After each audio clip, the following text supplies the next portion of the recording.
तो इसका लाभ जो आरक्षण का जो दिख रहा है उससे पहली नज़र में ये लगता है कि कांग्रेस को इस बार पुनः बहुमत मिलेगा। चूँकि हमारा वार्ड एक जागरूक वार्ड है और अभी तक 6 बार के चुनाव में एक ही बार महिला हुआ है, बाकी सामान्य और ओबीसी का रहा है। देखिए मेरा वार्ड सामान्य हुआ है, पिछले बार पिछड़ा था। सामान्य में लड़ सकता हूँ मैं, इसलिए मुझे ज़्यादा दिक्कत नहीं होगी।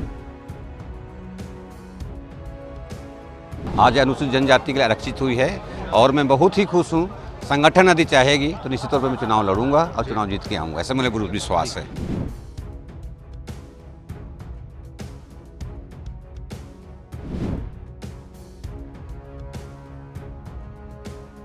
आगामी नगरीय निकाय चुनाव के लिए अभी आरक्षण की प्रक्रिया संपन्न हुई है और मैं इस समय जिला कलेक्ट्रेट के बाहर मौजूद हूं और पहले मैं आपको माहौल दिखाता हूं कि इस शहर के तमाम बड़े चेहरे जो अलग अलग वार्डों का प्रतिनिधित्व कर रहे थे वो सभी आपको यहां पे नज़र आएंगे, जिसमें कई दिग्गज पार्षद हैं, कई ऐसे चेहरे हैं जो कहीं ना कहीं संगठन की कमान संभालते हैं और भाजपा, कांग्रेस, बसपा सहित जो निर्दलीय बड़े चेहरे हैं वो भी आपको इस पूरे कैंपस में नज़र आएंगे। कुछ के माथे पे चिंता की लकीरें हैं तो कुछ खुश इसलिए हैं क्योंकि आरक्षण से कहीं ना कहीं उनका वार्ड जो है प्रभावित नहीं हुआ है और बारी बारी से उन चेहरों से मैं बात करने का प्रयास करूंगा। चूँकि बात करें मेयर की, रायगढ़ नगर निगम की मेयर जो है वो कहीं ना कहीं अपने वार्ड को बचाने में कामयाब रही हैं। सामान्य महिला है तो कहीं ना कहीं दूसरे वार्ड की महिलाएं जो है वो भी वहाँ से लड़ सकती हैं, वो स्वयं भी इस वार्ड से लड़ सकती हैं। इसके अलावा अगर बड़े चेहरों की बात करें तो कांग्रेस और भाजपा दोनों ही पार्टियों को अधिक नुकसान इस आरक्षण से नहीं हुआ है, लेकिन कहीं ना कहीं कुछ चेहरे हैं जिन्हें संतोष करना पड़ सकता है। सबसे बड़ी बात अगर युवा चेहरों की बात करें, युवा चेहरों में एक चर्चित चेहरा था आरिफ खान जो कि एनएसयूआई के जिलाध्यक्ष भी थे, उनका वार्ड आरक्षण से प्रभावित हुआ है। कहीं ना कहीं अब उन्हें दूसरा वार्ड जो है चुनाव में तलाशना पड़ेगा। मेरे साथ मौजूद है आरिफ खान। क्या कहेंगे, आरक्षण की प्रक्रिया हुई है, आपका वार्ड प्रभावित हुआ है? देखिए मेरा वार्ड सामान्य हुआ है, पिछले बार पिछड़ा था। सामान्य में लड़ सकता हूँ मैं, इसलिए मुझे ज़्यादा दिक्कत नहीं होगी। मैंने अपने पिछले 5 साल में वार्ड के लिए कार्य किया है। अगर इस बार पार्टी दोबारा अवसर देती है तो निश्चित ही मेरे वार्ड की जनता मुझे जीत दिलाएगी। अनुसूचित जाति के लिए भी 5 नंबर का वार्ड आरक्षित हुआ है, ये बात कही? जी बिल्कुल, मेरे वार्ड से लगा हुआ वार्ड है 5 नंबर, वो आरक्षित हुआ है अनुसूचित जाति के लिए। आपके पास विकल्प मौजूद है चुनाव के लिए? जी बिल्कुल बिल्कुल। तो आसपास के जो वार्ड हैं उनमें भी जो चेहरे हैं वो विकल्प तलाश रहे हैं और सभापति जयंत ठेठवार हैं। अगर पिछले चुनावों की बात करें, पिछले चुनाव में उन्हें आरक्षण की वजह से धर्मपत्नी अर्चना ठेठवार को चुनावी मैदान में उतरना पड़ा था। पिछले बार वो चुनाव लड़े थे, जीते थे। इस बार अपने वार्ड को बचाने में कामयाब रहे हैं। चेहरे पे हंसी है, क्या कहेंगे? मेरा जो वार्ड जो है क्रमांक है, मैं ज़्यादातर चुनाव जो है वो सामान्य से ही मेरे चुनाव लड़ा हूँ और आरक्षण का कहीं फ़र्क जो है वो मेरे वार्ड में नहीं पड़ता है। चूँकि हमारा वार्ड एक जागरूक वार्ड है और अभी तक 6 बार के चुनाव में एक ही बार महिला हुआ है, बाकी सामान्य और ओबीसी का रहा है। किस्मत वाले हैं आप वार्ड के आरक्षण के मामले में। वार्ड के आरक्षण के बारे में बोल सकते हैं, रोस्टर है, ये एक शासन का नियम रहता है जो सबको स्वीकार रहता है। पूरे शहर की निगाहें ये भी थी कि सभापति का वार्ड अगर आरक्षित होता है तो वो किस वार्ड से लड़ेंगे। ये भी चर्चा थी कि आपने आसपास के वार्डों में भी विकल्प तलाशना शुरू कर दिया है। कहीं ना कहीं आप फिर से पुराने वार्ड में चुनाव लड़ेंगे आप? मैं कभी भी विकल्प नहीं तैयार किया था। यदि विकल्प तैयार करना रहता था तो जब महिला हुआ था तब मैं दूसरे वार्ड से चुनाव लड़ सकता था।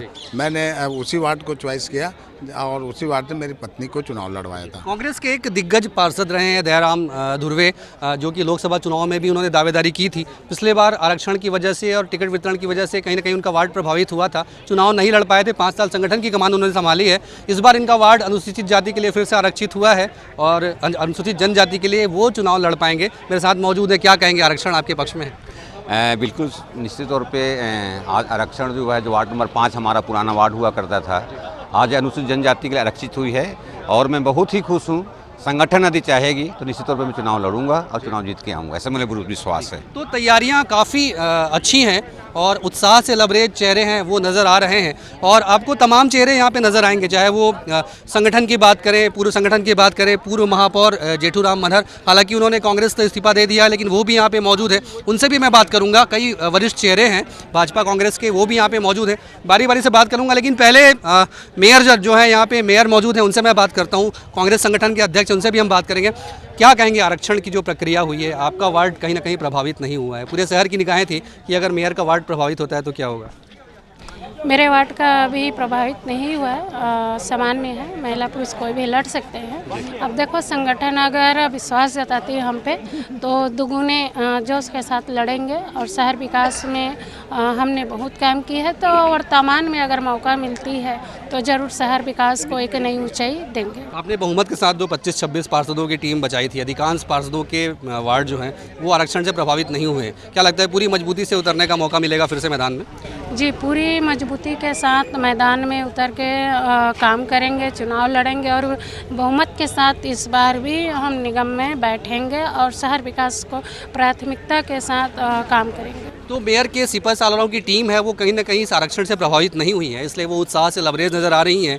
कांग्रेस संगठन के जो बड़े चेहरे हैं उनके चेहरों पे भी कहीं ना कहीं उत्साह नज़र आ रहा है। क्या कहेंगे, जो आरक्षण हुआ है कांग्रेस काफ़ी हद तक अपनी सीटों को बचाने में कामयाब रही है? हाँ, ये आरक्षण तो कांग्रेस के लिए बड़ा ही अच्छा अवसर रहा है और बहुत ही हमारे जो बड़े नेता हैं, जो हमारे कांग्रेस के पार्षद रहे हैं लगातार, वो लोगों की सीट बच गई है, किसी भी प्रकार का प्रभावित नहीं हुई है।